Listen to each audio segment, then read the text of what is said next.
ഇവിടെ പാത്രങ്ങളെല്ലാം ഹലാൽ എന്ന് പറഞ്ഞതിന്റെ അസ്ലെന്താണ്? ഈ ഖാഇദയാണ്.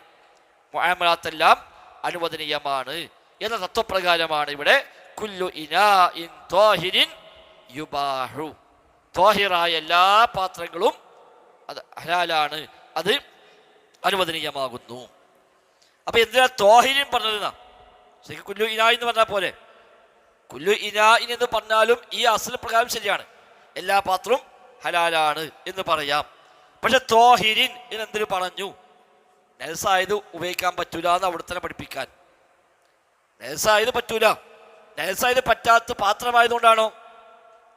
അല്ല, നജസായതും പറ്റൂല, പാത്രം മാത്രമല്ല. അപ്പൊ പാത്രത്തിന് മാത്രം ഹുക്കുമുണ്ടോ? ഇല്ല. എന്നാലും പാത്രം ഉപയോഗിക്കുന്നത് ഇപ്പം എന്തിനാ? ശുദ്ധിയാക്കാനാണല്ലോ. അതുകൊണ്ട് അവിടെ പ്രത്യേകം എടുത്തു പറഞ്ഞു നജസായത് പറ്റൂല. അതുകൊണ്ടാണ് ത്വാഹിർ എന്നുള്ള പ്രത്യേകം. അല്ലെങ്കിൽ എന്ത് പറഞ്ഞാൽ മതി? കുല്ലു ഇനായിൻ മുബാഹ്, എല്ലാ പാത്രങ്ങളും ഹലാലാണ് എന്ന് പറഞ്ഞാൽ തന്നെ അസ്ൽ ഖായിദ പ്രകാരം അത് ശരിയാണ്. അതുകൊണ്ട് തന്നെ അതിൽ ഖിലാഫുണ്ട്. ത്വാഹിരും പറയണോ വേണ്ടേ? ഇപ്പൊ നജസായ പാത്രം അത് ഉപയോഗിക്കൽ ഹറാമാകുമോ? ഇല്ലേ?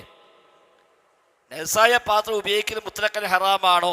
ഇത് പ്രകാരം ഹറാമാണ് വരുന്നത്. ഇവിടെ രചയിതാവിന്റെ പദപ്രയോഗ പ്രകാരം ത്വാഹിറായ എല്ലാ പാത്രവും ഹലാലാണ്. അപ്പൊ ത്വാഹിറല്ലാത്ത പാത്രമോ? ഹലാലല്ല എന്ന് വന്നു.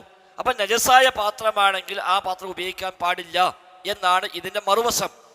എന്നാൽ നിരുപാധികം എല്ലാ പണ്ഡിതന്മാരും അതിനങ്ങനെ അംഗീകരിച്ചിട്ടില്ല. നജസായ പാത്രം ഉപയോഗിക്കാൻ പറ്റാത്ത രംഗമുണ്ട്, ഉപയോഗിക്കാൻ പറ്റുന്ന രംഗമുണ്ട്. ഇപ്പൊ നജസായ പാത്രം ഉപയോഗിക്കാം. എങ്ങനെ? ആ നജസ് അതിലേക്കൊന്നും ബാധിക്കുന്നതല്ല. അങ്ങനത്തെ കാര്യമാണെങ്കിൽ അതിന് നജസ്സുണ്ട്, പക്ഷെ ആ നജസ് ഉപയോഗിക്കുന്നത് അങ്ങനത്തെ ഉപയോഗത്തിലാണ്.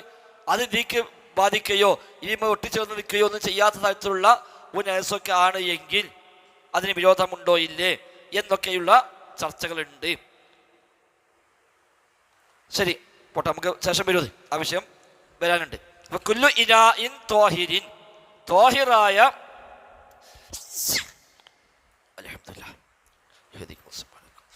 ത്വാഹിറായ എല്ലാ പാത്രങ്ങളും വലൗ സമീനൻ, സമീൻ എന്ന് പറഞ്ഞാൽ വില കൂടിയത് എന്നാണ്. സമീന് വില കൂടി, സമൻ, സമൻ വില, സമീന് വില കൂടിയത്, വില കൂടിയ വസ്തുക്കാണ് സമീൻ എന്ന് പറയുക. അപ്പൊ സമീനാണെങ്കിലും ശരി, വലൗ സമീനൻ, വലൗ എന്ന് പ്രത്യേകം പറഞ്ഞു. അവിടെ ഫിഖ്ഹിന്റെ ഭാഷയിൽ സാധാരണ വലൗ എന്ന് ഉപയോഗിച്ചാൽ അതിൽ അഭിപ്രായ വ്യത്യാസമുണ്ട് എന്ന സൂചനയാണ്. വലൗ സമീനൻ എന്ന് പറയുമ്പോൾ സമീനാണെങ്കിലും ശരി എന്ന് പറയുമ്പോൾ സമീനാണെങ്കിൽ പറ്റൂല എന്ന് പറഞ്ഞവരുണ്ട് എന്നതിന് കിട്ടും. സമീനാണെങ്കിൽ പറ്റൂല, ഉപയോഗിക്കാൻ പറ്റൂല എന്ന് പറഞ്ഞവരുണ്ട്. എന്നാൽ നമ്മുടെ മുസന്നിഫിന്റെ ഹജാബിയുടെ അഭിപ്രായ പ്രകാരം സമീനാണെങ്കിലും പ്രശ്നമില്ല, പാത്രം എന്ന നിലക്കത് ഹലാലാണ്. ഇനി ഉപയോഗിക്കാൻ പാടില്ല പറഞ്ഞാലോ അത് പാത്രം നിലക്കല്ല, അത് മറ്റു കാരണങ്ങളാൽ വന്നേക്കാം.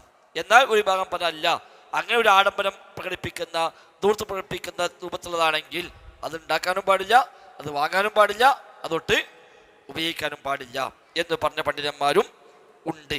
പണ്ഡിതന്മാർക്കിടയിലൊക്കെ വ്യത്യസ്തമായ ചർച്ചകൾ ഉണ്ട്. ഏത് വിഷയത്തിലും ഈ പിന്നെ അമിതമായ ദൂർത്താകുന്ന കാര്യങ്ങൾ വിഷയത്തിലാണെങ്കിൽ അത് ഉപയോഗിക്കാമോ ഇല്ലേ എന്നത് മറ്റൊരു ചർച്ചയാണ്. അത് വാങ്ങാൻ പറ്റുമോ വെച്ചാൽ ഇല്ല. ഒരാൾക്ക് ആവശ്യത്തിലേറെ ഭയങ്കര ഓവറായിട്ടുള്ള ചിലവാക്കലാണെങ്കിൽ ഇസ്രാഫ്, അത് പിശാച്ചിന്റെ കൂട്ടാളികളാണ് പറഞ്ഞു. ഇസ്രാഫ് എന്നുള്ളത് ആപേക്ഷികമാണ്.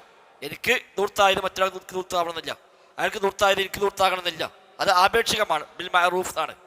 ബിൽ മഅറൂഫ് ഓരോരുത്തരും സന്ദർഭ സാഹചര്യം അനുസരിച്ച് അത് മാറും. എല്ലാവരുടെ വീട്ടിലും ഒരേ തരം ജീവിത രീതി അല്ല ഇസ്ലാം പഠിപ്പിച്ചിരിക്കുന്നത്. ഖുർആൻ ഒരുപാട് സ്ഥലത്ത് പറഞ്ഞ ബിൽ മഅറൂഫ് എന്നാണ്.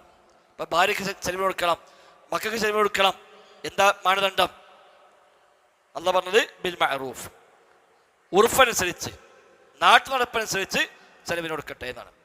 അപ്പൊ ഓനപ്പോത്ര കുടുംബത്തിൽ ആ കാലഘട്ടത്തിൽ ആ നാട്ടിൽ എന്താണോ ഒരു മാന്യമായ ജീവിതം അതിനുള്ള കൊടുക്കണം. ഇപ്പൊ ഭാര്യ പറയാണ് ഇവിടെ എല്ലാ ദിവസവും മന്തി വേണം, നെയ്ച്ചോറ് വേണം, ബിരിയാണി വേണം, ആടോ കോഴിയോ വേണം, വേറെ ഒന്നും പറ്റൂല. അതിന് പറ്റൂലെങ്കിൽ ഞാൻ ഇവിടെ ചേട്ടനെങ്കിൽ അത് കൊടുക്കേണ്ട ബാധ്യത ഭർത്താവിനുണ്ടോ? ഇല്ല.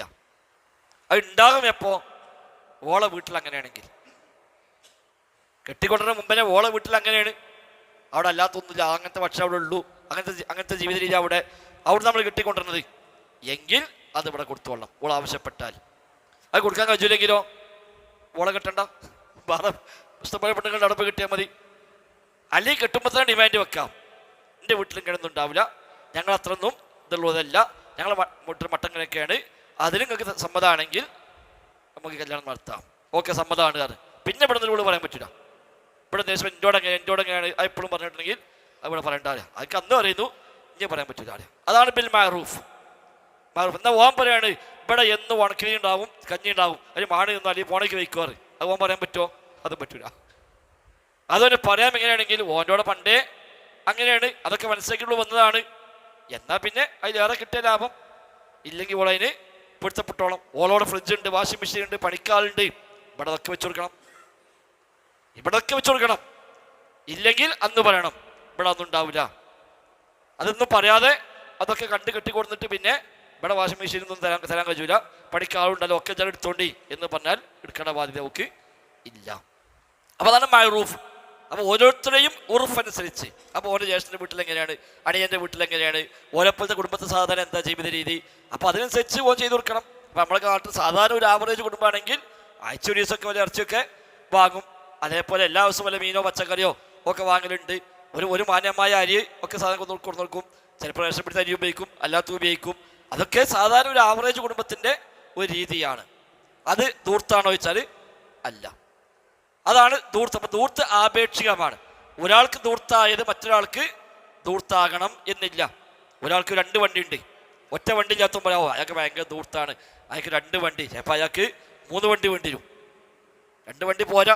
അയാളുടെ ജീവിത രീതിയും അയാളുടെ നിലവാരവും അയാളുമായി ബന്ധപ്പെട്ട ആളുകളും അയാളുടെ യാത്രകളും അയാൾക്ക് പോകാനുള്ളതൊക്കെ അങ്ങനത്തെ ആളുകളും അങ്ങനത്തെ രീതിയാണ്. അപ്പോൾ ചിലപ്പോൾ 2-3 വണ്ടിയൊക്കെ വേണ്ടി വരും. അത് ഓവറല്ല, അയാൾക്കത് പറ്റും. എന്നാൽ ഒന്നുമില്ലാത്തവനോ ഒരു സൈക്കിളും കൂടി ആവശ്യമില്ല, പോകാൻ പറഞ്ഞ കടം വാങ്ങിക്കാൻ ലോണൊക്കെ എടുത്തിട്ട് വലിയൊരു വണ്ടി വാങ്ങി, അത് ദൂർത്താണ്. പോകാൻ പറഞ്ഞാൽ എന്താ എനിക്കൊരു വണ്ടിയേ ഉള്ളൂ, അപ്പുറത്തെ 2 വണ്ടി ഉണ്ട്, അത് ദൂർത്തല്ല, എൻ്റെ മാത്രം ദൂർത്താണ്, ഇവിടെ ദൂർത്താണ്, മറ്റോണ്ട് ദൂർത്തല്ല. അപ്പോൾ ഇസ്രാഫ് എന്നുള്ളത് ആപേക്ഷികമാണ്. അങ്ങനെ ഇസ്രാഫ് ചെയ്യൽ ഹറാമാണ്, ധൂർത്തടിക്കൽ ഹറാമാണ്. പക്ഷെ അങ്ങനെ ധൂർത്തായിക്കൊണ്ട് വാങ്ങിയൊരു വസ്തു ഉപയോഗിക്കൽ ഹറാമാണോ അല്ലേ, അത് മറ്റൊരു വിഷയമാണ്. ധൂർത്തായിക്കൊണ്ട് ഒരു വണ്ടി വാങ്ങി ആ വണ്ടി നമുക്കാരും കയറാൻ പാടില്ല എന്ന് പറയണോ? അല്ലെങ്കിൽ ഓൻ്റെ ഒരു അമ്പം പെരേറ്റി ഓനെ ഉച്ചക്ക് അങ്ങനത്തെ വീടെടുക്കാൻ യാതൊരു വകുപ്പിൻ്റെ ആവശ്യമില്ല, ഒരു ഭയങ്കര കൊട്ടാരം കയറ്റി ആ പെരയ്ക്ക് കയറാൻ തന്നെ പാടില്ല എന്ന് ഫത്വ കൊടുക്കണോ? ആ വീട്ടിൽ കയറുന്നതും അത് വീട് ഉപയോഗിക്കുന്നതും അത് മറ്റൊരു വിഷയം, വീട് ഉണ്ടാക്കിയത് മറ്റൊരു വിഷയം. അപ്പം ധൂർത്തായിക്കൊണ്ട് ഉണ്ടായ സംഗതിയെ ഉപയോഗിക്കൽ ഹറാമാണോ ഹലാലാണോ, അതിൽ അഭിപ്രായ വ്യത്യാസം പണ്ഡിതന്മാർക്കിടയിൽ ഉണ്ട്. നല്ലൊരു ശതമാനം ആളുകളും അത് ഉപയോഗിക്കലും ഹറാമാണ് എന്ന് പറയുന്നു, അതല്ല എന്ന് പറഞ്ഞുകൊണ്ട്. അതുകൊണ്ടാണ് ഇവിടെ ആ അഭിപ്രായ വ്യത്യാസം ഉണ്ടെന്ന് സൂചിപ്പിക്കാനാണ് അദ്ദേഹം എന്ത് പറഞ്ഞത്, വലൗ സമീനൻ, സമീനാണെങ്കിലും ശരി. അപ്പം ഇദ്ദേഹത്തിൻ്റെ വീക്ഷണപ്രകാരം അല്ലെങ്കിൽ മദ്ഹബിന്റെ അഭിപ്രായ പ്രകാരം സമീനാണെങ്കിലും ഹറാമല്ല, ഹലാലാണ്. എന്നാൽ അതുപോലെ അതിനർത്ഥം അതിനൊരു സമീനായത് വാങ്ങാന്നാണോ? അല്ല. ഇതിനർത്ഥം സമീനായ വസ്തു വാങ്ങാന്നാണോ? അതില്ല, വാങ്ങാൻ പാടില്ല. പക്ഷെ വാങ്ങിയാൽ ആ പാത്രം ഹറാമാകുമോ? ഇല്ല, ആ പാത്രം ഹലാലാണ്. മനസ്സിലാണ്ടോ വിചാരിക്കുന്നു?